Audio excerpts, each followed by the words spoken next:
A sunny Saturday afternoon in an exclusive, peaceful community where wealth and perfection reign. A young black woman in a worn cleaning uniform takes a brief lunch break by the serene waters, while her young nephew throws pebbles into the lake, his laughter filling the air. But the tranquility shatters as a luxury SUV drives by. With one swift move, the driver hits a puddle, sending a wave of mud crashing into the woman's uniform. The driver rolls down the window, condescendingly remarking that this area is for residents only. Despite the humiliation, the woman stands tall, wiping the mud from her face without uttering a word. But as the car drives away, her silent dignity speaks volumes. Have you ever witnessed an act of cruelty like this? Share your thoughts in the comments below. The peaceful scene shatters as a white BMW SUV rounds the corner, its engine purring with expensive precision. Victoria Sterling grips the leather steering wheel, her manicured nails clicking against the surface as she surveys what she considers her personal domain. At 42, she carries herself with the aggressive confidence that wealth provides. Designer sunglasses reflecting the afternoon light like armor against any challenge to her assumed authority.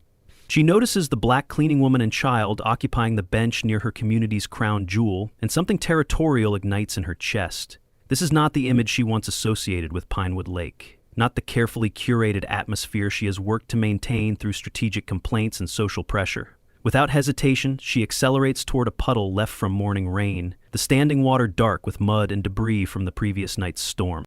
The BMW hits the puddle at precisely the calculated angle, sending a wave of dirty liquid cascading upward in a perfect arc. Muddy water erupts across June's blue uniform and work boots, soaking through the fabric and leaving dark stains that will take hours to remove from clothing she cannot afford to replace. Tommy jumps back with a startled cry, his small hands reaching protectively toward his aunt as comprehension dawns in his young eyes. June's hands clench involuntarily, her knuckles whitening as she fights against the surge of humiliation and anger that threatens to overwhelm her composure. Her eyes glisten with unshed tears of frustration, but she refuses to let this woman see her break, swallowing the pain that cuts deeper than any physical wound. The silence that follows feels heavy, with the weight of deliberate cruelty, broken only by the sound of water dripping from June's uniform onto the wooden bench below. Victoria rolls down her window with theatrical slowness, her voice carrying the authority she believes her bank account provides. Cleaning staff shouldn't be loitering during work hours. This area is for residents only, she declares, each word carefully chosen to establish dominance and diminish the woman she has just humiliated.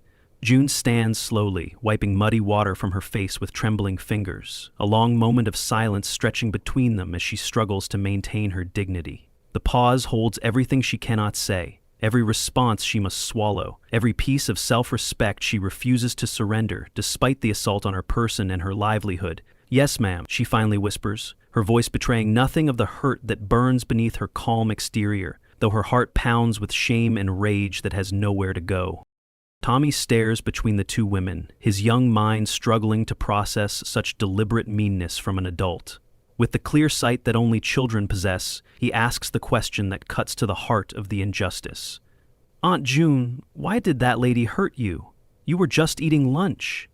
His innocent words hang in the air like an accusation, and June feels her throat tighten with emotion she cannot express. She kneels down to his level, her work gloves leaving slight smudges on his shoulders as she meets his confused gaze. A forced smile crosses her lips, though it cannot hide the pain in her eyes. "Sometimes people forget that workers are people too, Tommy. But that doesn't mean we forget who we are," she explains gently, her words carrying hard-won wisdom about survival and dignity in a world designed to strip both away from people who look like them. June gently guides Tommy away from the puddle, her movements careful and controlled despite the humiliation coursing through her veins like poison. She begins gathering their belongings with the practiced efficiency of someone accustomed to cleaning up after other people's messes, both literal and metaphorical. Victoria watches with cold satisfaction, believing she has successfully defended her community's standards against the encroachment of people who don't understand their place in the social hierarchy. She adjusts her sunglasses and prepares to drive away, her mission accomplished, her authority established through the simple expedient of reminding the help exactly where they stand. The afternoon sun beats down mercilessly, turning the muddy stains on June's uniform into a visible badge of her supposed inferiority, a mark that will follow her through the rest of her workday like a scarlet letter. From his lakeside cabin window, Marcus Coleman lowers his binoculars with growing anger, his phone already recording the aftermath of Victoria's calculated cruelty. He has observed her pattern of behavior for months, but today's deliberate assault crosses every line of human decency he thought still mattered in civilized society. His jaw tightens as he watches June's dignified response, recognizing in her composure a strength that Victoria clearly underestimates. Something shifts in Marcus's chest as he witnesses this injustice, a recognition that his comfortable position as passive observer has become morally untenable. As June disappears into the community center to change her uniform, Marcus steps out of his cabin, his expression grim with purpose. The weight of ownership and responsibility settling on his shoulders like a mantle he can no longer ignore. Marcus approaches the bench where June stands in her fresh uniform, his casual clothes and unassuming manner disguising the power he wields over every property in sight. He introduces himself simply as a concerned neighbor, his voice carrying genuine warmth that feels foreign after Victoria's calculated coldness. There's something in his steady gaze that suggests he sees beyond surface appearances, recognizing dignity where others see only service. "I saw what happened. Are you both all right?" he asks. And June regards him with cautious appreciation, surprised by kindness from someone she assumes belongs to the same social class as her tormentor. "We're fine, thank you," she replies carefully, though her voice still carries traces of the earlier humiliation. Tommy stays close to his aunt, still processing the encounter with Victoria, his young mind working to understand why adults sometimes choose cruelty when kindness costs nothing. Marcus kneels to the boy's level, his voice gentle but firm, sensing the child's confusion about justice and fairness. "That wasn't right what that lady did. Sometimes grown-ups forget how to behave properly." The sound of Victoria's returning BMW cuts through their conversation like a blade, her engine announcing her approach with the authority she believes wealth provides.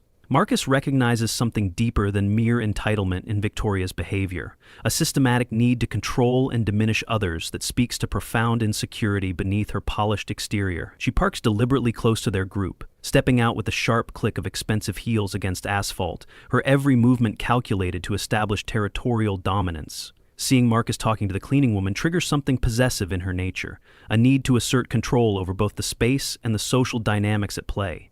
"I'm handling this situation," she announces, with the confidence of someone who has never had her authority seriously challenged, her voice carrying assumptions about deference that have never been questioned. These people were loitering during work hours, and as a representative of the Homeowners Association, I have the authority to address such violations. Marcus listens with growing fascination to Victoria's claims, his questions probing the foundation of her supposed authority with surgical precision. He doesn't just hear her words, but observes the subtle tells that reveal her desperation to be seen as important.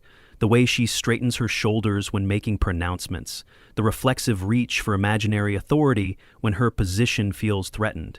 "What specific violation occurred?" he asks mildly, his tone suggesting genuine curiosity rather than challenge, though his eyes hold a sharpness that Victoria doesn't yet recognize. Her confidence wavers slightly as she realizes her claims are being examined rather than automatically accepted, forcing her to elaborate on rules that exist only in her imagination. "These people are disrupting the community atmosphere," he insists, gesturing dismissively toward June and Tommy, her language becoming more dehumanizing as her comfort level decreases.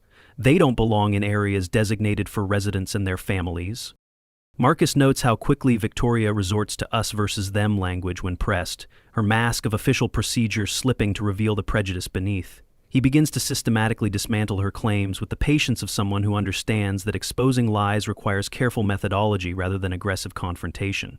"This is a public access area," he observes calmly, each word chosen to highlight the gap between her assertions and reality. "Community members and their guests are welcome here during all posted hours." Victoria attempts to interrupt, but Marcus smoothly continues, taking control of the conversation's flow with subtle authority that she's beginning to recognize as something beyond ordinary resident concern.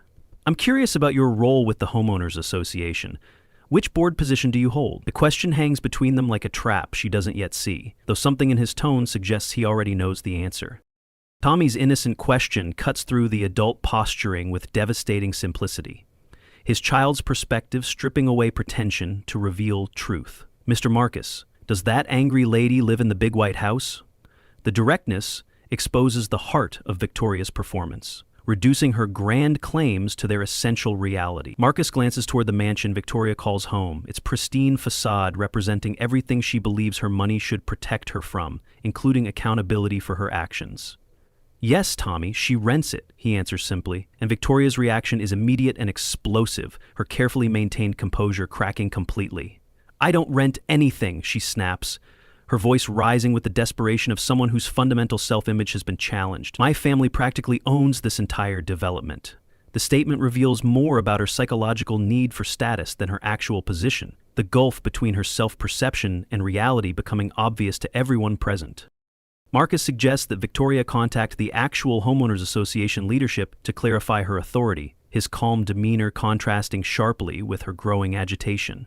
There's something in his manner that suggests he's not just making conversation, but systematically gathering information, building a case with the methodical approach of someone accustomed to dealing with complex problems. "Mrs. Williams would be very interested in hearing about your representative activities," he says, pulling out his own phone with deliberate slowness, the gesture carrying implications that Victoria is only beginning to understand. She hesitates, suddenly uncertain about the wisdom of involving official channels in what has become a very public display of her fabricated power. The confidence that carried her through years of unchallenged assumptions begins to crumble as she realizes that Marcus understands the community's actual power structure in ways she clearly does not.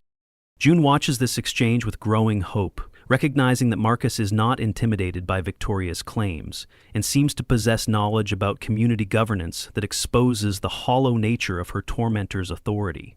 His questions reveal Victoria's lies without accusation or drama, simply by requesting clarification that she cannot provide. Tommy clings to his aunt's hand, sensing the shift in adult dynamics even if he doesn't fully understand the implications of what he's witnessing. As Victoria retreats to her BMW, her phone pressed to her ear and her voice rising with angry demands for backup that may not come, Marcus turns to June with an expression that suggests this afternoon's revelations have given him ideas about justice that extend far beyond simple conflict resolution.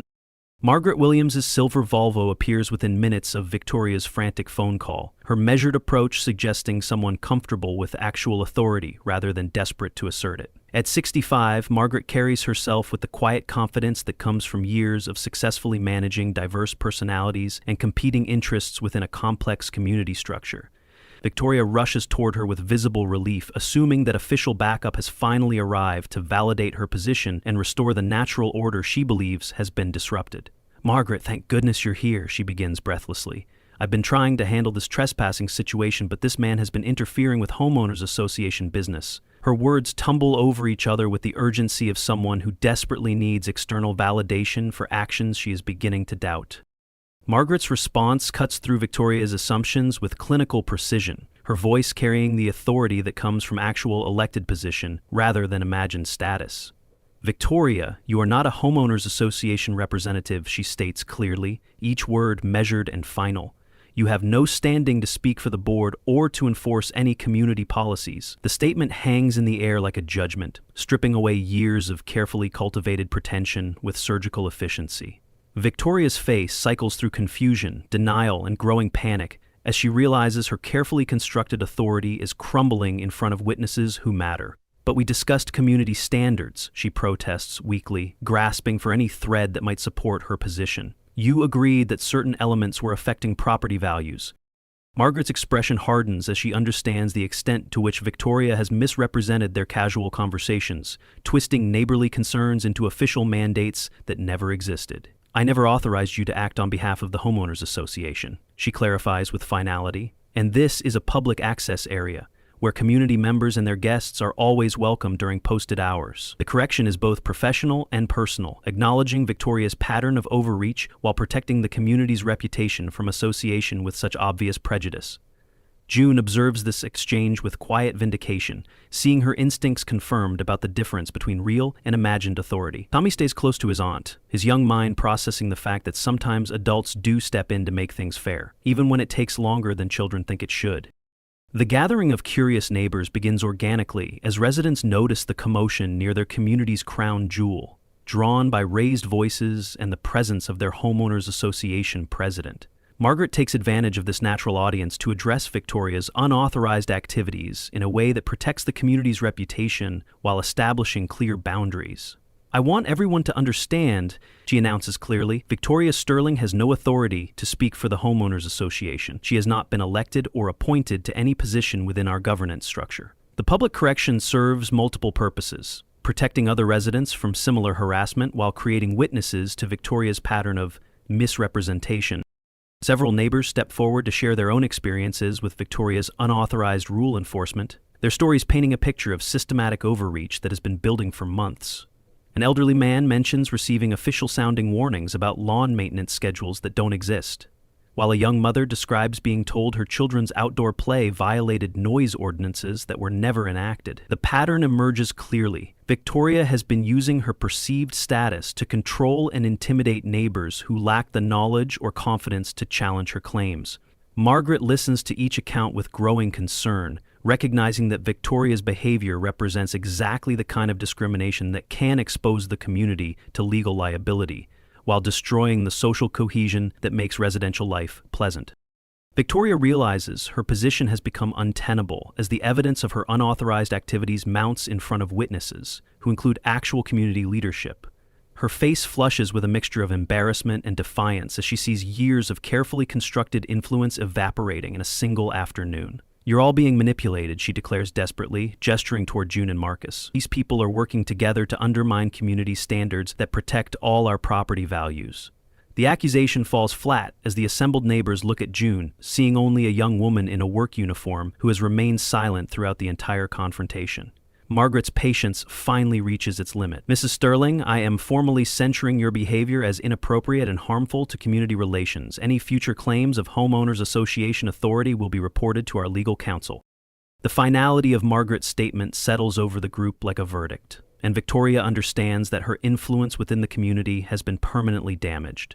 Several neighbors approach June to apologize for Victoria's behavior and to express appreciation for her work maintaining their shared spaces, their simple acknowledgments meaning more than any formal vindication could provide. Tommy beams with pride as he hears adults praising his aunt's contributions, his faith in fairness partially restored by witnessing justice, however delayed.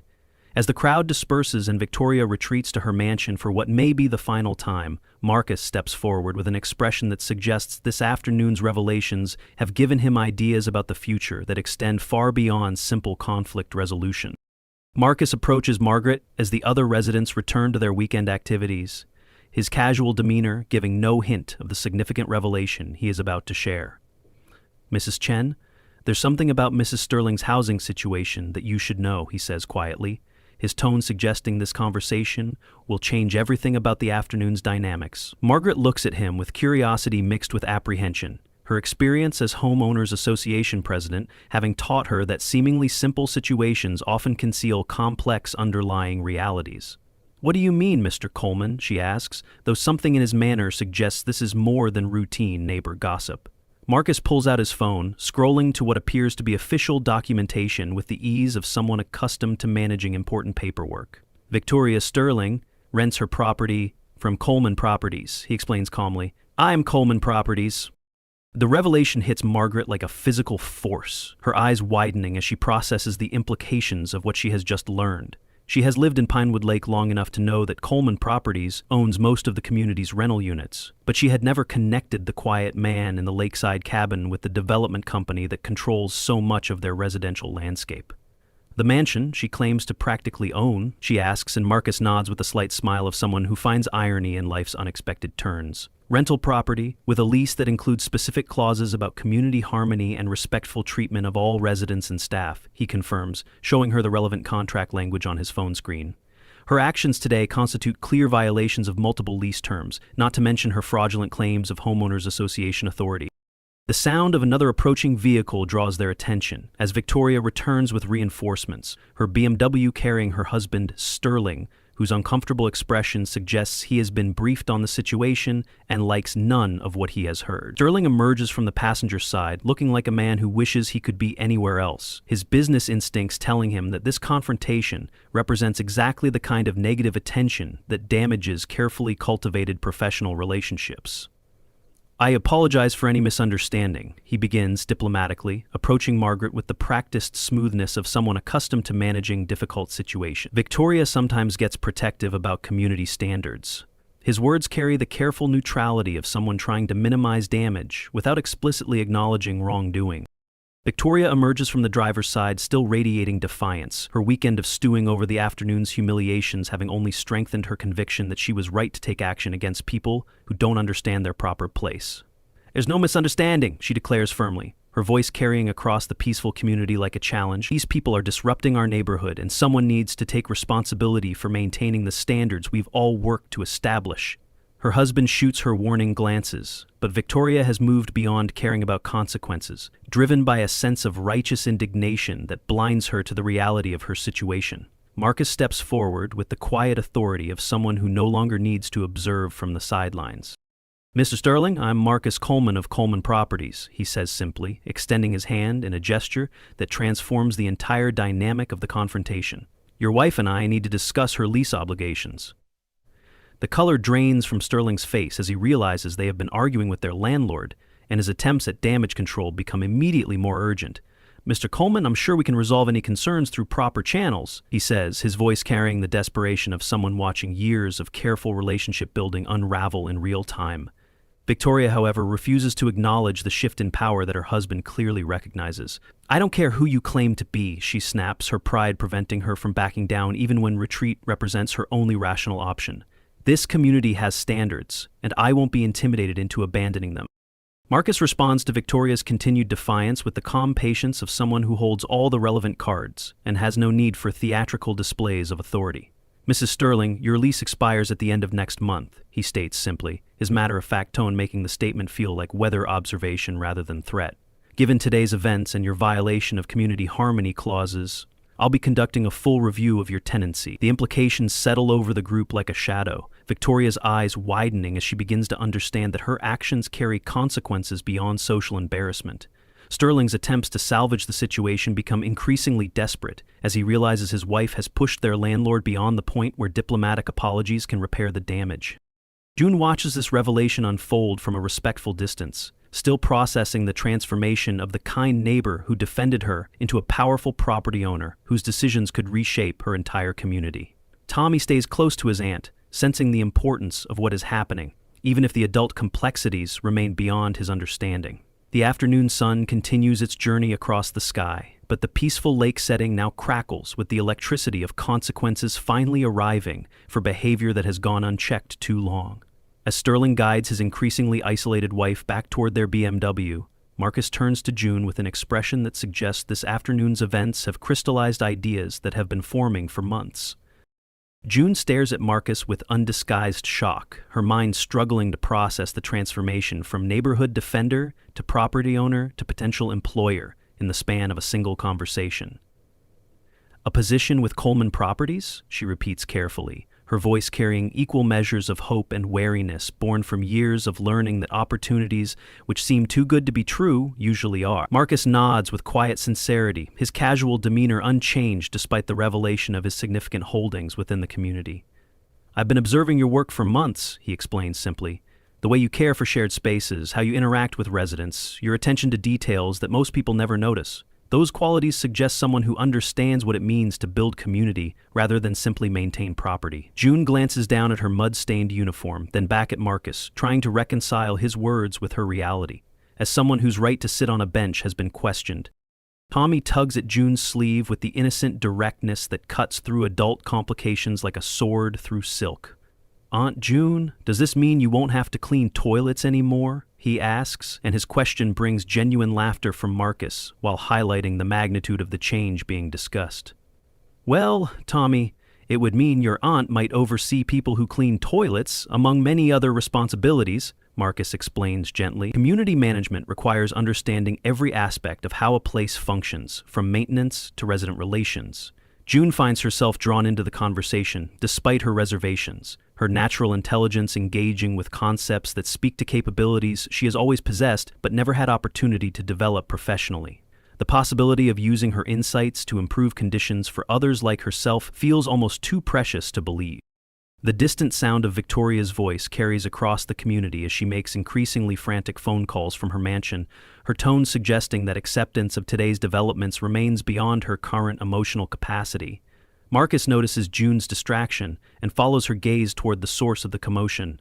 Mrs. Sterling seems to be having difficulty accepting new realities, he observes mildly. Unfortunately, resistance to change often makes transitions more difficult than they need to be. June understands the implication that Victoria's behavior may escalate further, and she feels the familiar anxiety that comes from being caught between competing powers beyond her control. Her survival instincts warn against trusting this opportunity, reminding her that people like Victoria have ways of making life difficult for those who dare to rise above their assigned station.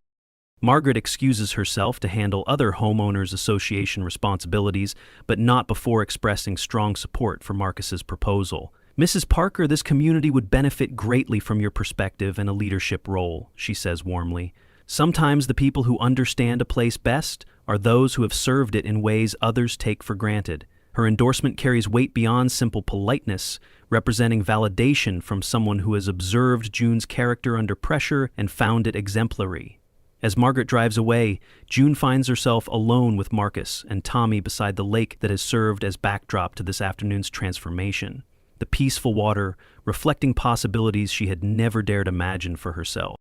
Marcus provides additional context that helps June understand the scope of what he is proposing, his explanation revealing the extent of Coleman Properties' operations while emphasizing the human elements that make his business philosophy different from typical property management approaches. We manage residential communities across 3 states, he explains. Success requires people who combine practical experience with genuine care for community well-being. Your background gives you insights that business school can't teach. He pauses, watching her process this information with the careful attention of someone who recognizes intelligence wherever it appears. Obviously, this would require training and certification, all company provided. But the foundation skills, understanding how spaces function, recognizing what people need to feel valued, maintaining standards while treating everyone with dignity, those can't be taught. Tommy, who has been listening with the patience that comes from being included in important adult conversations, asks the question that addresses June's deepest concerns. Mr. Marcus, if Aunt June gets a better job, will people still be mean to her? The innocent inquiry highlights the reality that advancement doesn't automatically eliminate prejudice, and that any progress June achieves will likely come with new challenges, requiring different strategies. Marcus kneels to Tommy's level, his voice carrying the seriousness such questions deserve. Some people might still try to be mean, buddy, but your aunt would have the authority and support to address that meanness in ways that protect other people from experiencing it. He looks up at June. Community leadership isn't just about managing properties. It's about creating environments where everyone can contribute their best, regardless of what they look like or where they started. June takes a deep breath, her decision crystallizing as she considers not just her own future, but the example she wants to set for Tommy and others who might follow similar paths. Mr. Coleman, I'd like to learn more about this opportunity, she says quietly, her voice steady despite the magnitude of what she is committing to explore. When could we discuss the details? Marcus's smile reflects genuine satisfaction at her response, his expression suggesting that this moment represents the culmination of months of observation and planning. Monday morning at 9, he replies. We can meet at the Coleman Properties office, and I'll introduce you to our community services team. As they shake hands to formalize this preliminary agreement, Victoria's BMW appears again at the community's edge. Moving slowly as if conducting surveillance of their ongoing conversation, her presence a reminder that not everyone will celebrate June's potential advancement. Monday morning arrives, heavy with possibility and tension, as if the weekend has allowed various forces to gather strength for a final confrontation that will determine the future direction of Pinewood Lake community. June dresses carefully for her meeting with Coleman Properties, choosing her most professional outfit while Tommy offers encouragement with the unwavering confidence that only children possess. You're gonna do great, Aunt June, he declares over breakfast. Mr. Marcus already knows you're the best at everything. His faith bolsters her own as she prepares for what feels like the most important morning of her adult life, the weight of opportunity balanced against years of learned caution about trusting in change that seems too good to be true. The Coleman Properties office reflects Marcus's understated approach to success, with clean lines and natural materials that suggest prosperity without ostentation. June meets with the community services team, finding herself engaged in discussions that draw on her practical experience while challenging her to think strategically about resident relations and community development. The conversation flows naturally, her insights complementing the team's theoretical knowledge in ways that surprise everyone, including herself. Mrs. Parker, the team leader, explains, community management is essentially about problem solving and relationship building. Your background provides perspectives that many of our managers lack. By 10:30, June has been offered a position as Assistant Community Manager for Pinewood Lake, with full training support and a salary that represents nearly double her current income. Meanwhile, Victoria Sterling has spent the weekend in a state of escalating desperation, making increasingly frantic phone calls to anyone she believes might have influence over community governance or property management decisions. Her attempts to rally official support for her position have yielded little sympathy, particularly as the details of her confrontation with an established property owner become clear to the authorities she hopes will intervene on her behalf. This morning, she positions herself near the community center with camera equipment and documentation she believes will prove June's unfitness for any position of responsibility, her strategy involving the creation of evidence for violations that exist only in her imagination. June returns from Charlotte with a mixture of excitement and nervousness, her new position beginning the following week pending completion of routine background checks and initial training modules. She finds Victoria waiting near the community center, camera in hand, an expression radiating the kind of righteous anger that comes from someone who believes they are fighting for principles larger than personal prejudice. "Mrs. Parker," Victoria announces loudly, ensuring her words carry to any nearby residents. "I have documented multiple violations of your work schedule and unauthorized use of community facilities." She brandishes printed photographs like courtroom evidence. "These clearly show patterns of negligence that justify immediate termination and disqualify you from any position of authority within this community." Margaret Chen arrives for a scheduled homeowners association meeting, finding Victoria in the midst of what appears to be an attempted citizen's arrest based on imaginary workplace violations and photographic evidence of a cleaning woman eating lunch. "Mrs. Sterling," Margaret interrupts with barely controlled exasperation, "you have no authority to investigate or discipline community staff. We addressed this issue clearly on Saturday." Victoria's response reveals how her weekend of phone calls has inflated her sense of righteousness rather than helping her accept reality. "I've contacted officials at every level," she declares with the fervor of someone who believes bureaucracy will vindicate her prejudices. "They all agree that community standards must be protected from individuals who don't respect the culture we've established here." Marcus emerges from his cabin carrying a certified letter that represents the formal conclusion of Victoria's tenancy at Pinewood Lake, his expression calm but final as he approaches the group gathered near the community center. "Mrs. Sterling," he says simply, extending the envelope that contains 30-day notice as required by North Carolina tenant protection laws. "Your lease is being terminated for violations of community conduct clauses." Victoria's face cycles through disbelief, anger, and desperation as she reads the legal document that makes her situation official. "You can't intimidate us with threats," she declares, though her voice lacks its earlier conviction. "We have rights as tenants, and I'll fight this legally if necessary." Marcus nods agreeably. "You're entitled to legal representation. However, I should mention that your weekend harassment campaign, using public resources to pursue personal vendettas, constitutes additional lease violations that I've also documented." The arrival of other homeowners association board members transforms the confrontation into an official community proceeding, as Victoria realizes she faces united opposition from every source of legitimate authority within Pinewood Lake. Board Secretary James Wilson steps forward with documentation of his own. "Mrs. Sterling, the Homeowners Association has received multiple complaints about your unauthorized representation of our organization. We're voting today to formally censure your behavior and clarify that you hold no official position within our governance structure." The parliamentary language strips away any remaining pretense that Victoria's actions represent anything other than personal bias, while June observes how real authority operates compared to the bluster and intimidation she has endured. Victoria makes one final desperate attempt to rally support, her voice rising with genuine conviction.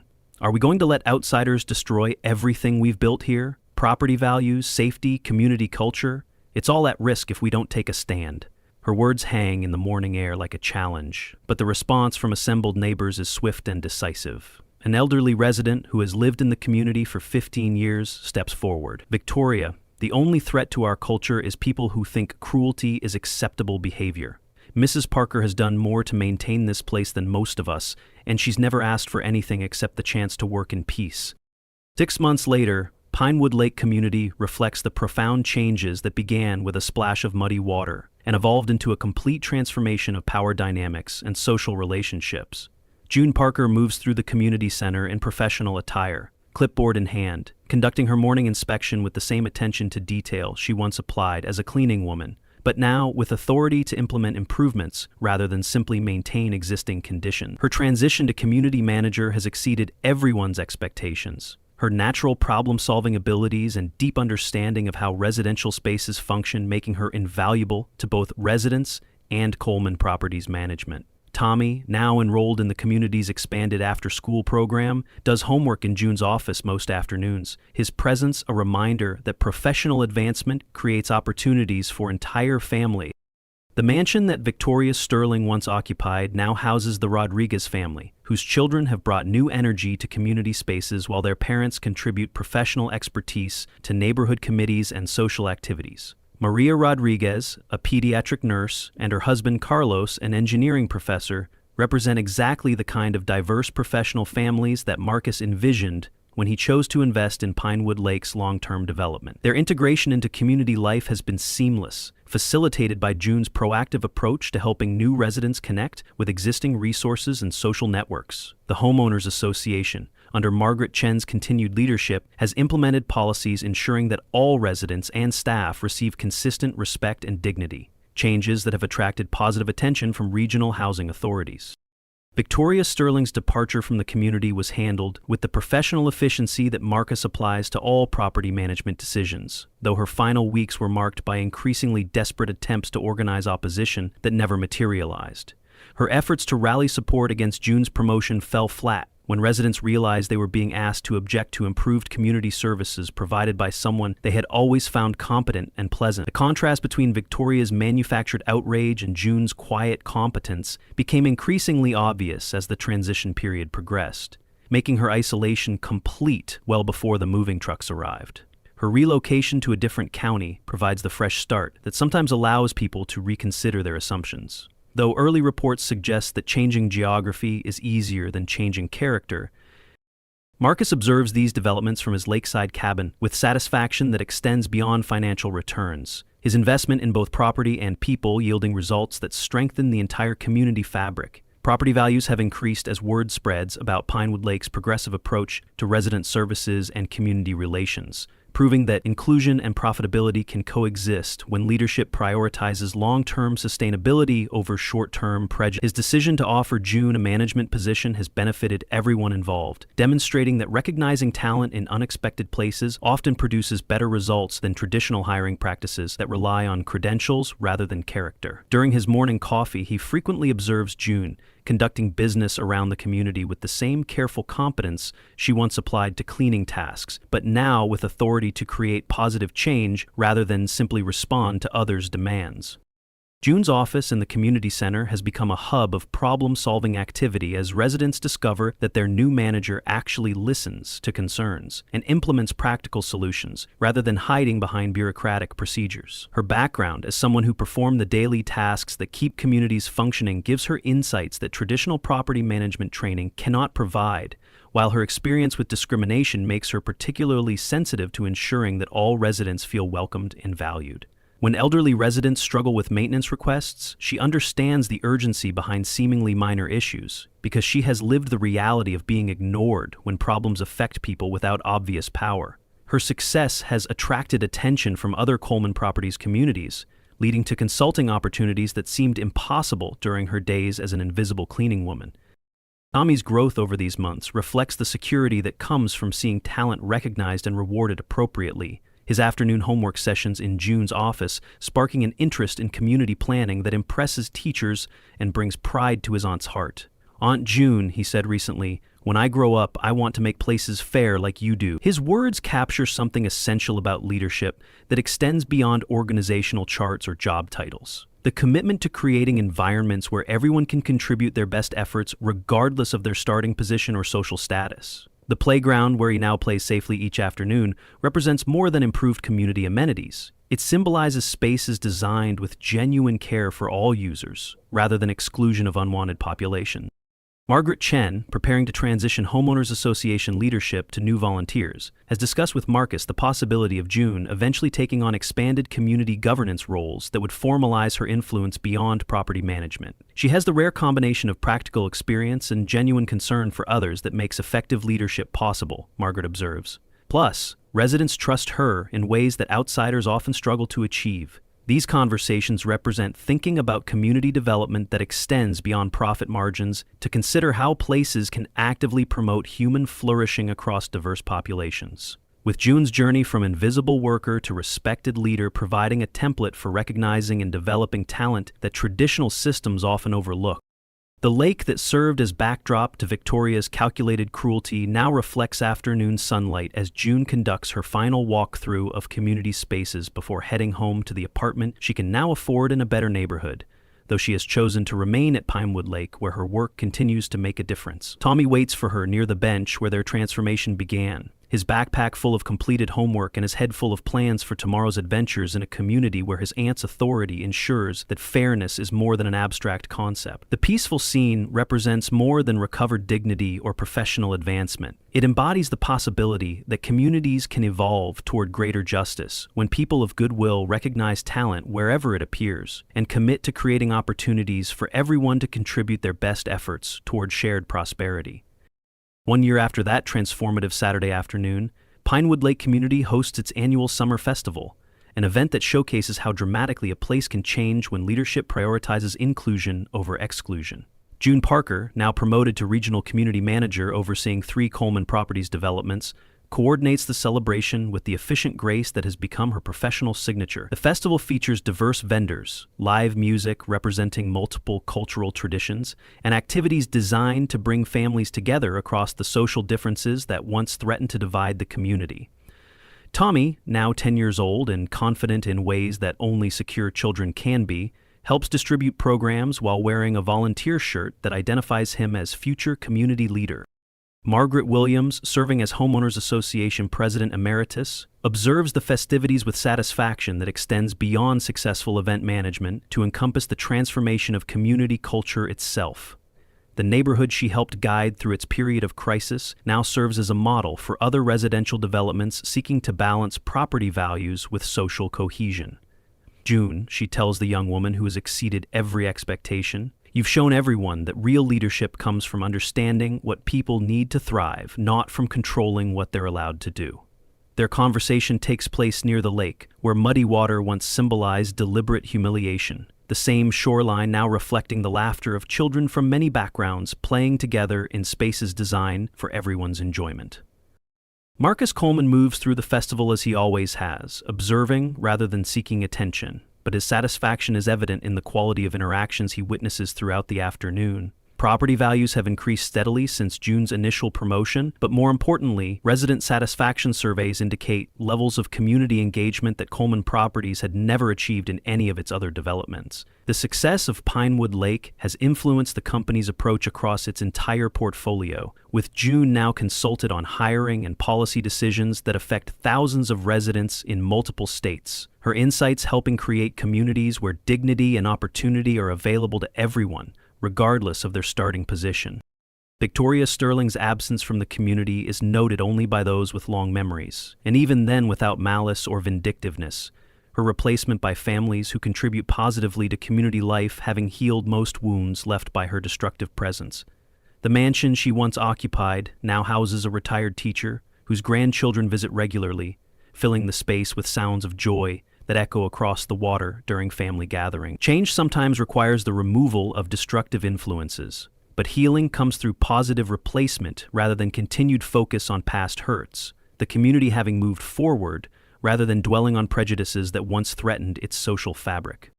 As the festival winds down and families begin gathering their belongings for the journey home, June stands beside the lake where her transformation began, watching Tommy help elderly residents carry chairs to their cars while maintaining conversations in the mixture of languages that now characterizes community life. The surface of the water reflects the setting sun in patterns that shift with each gentle breeze, creating a natural light show that serves as backdrop to celebrations of shared achievement and mutual respect.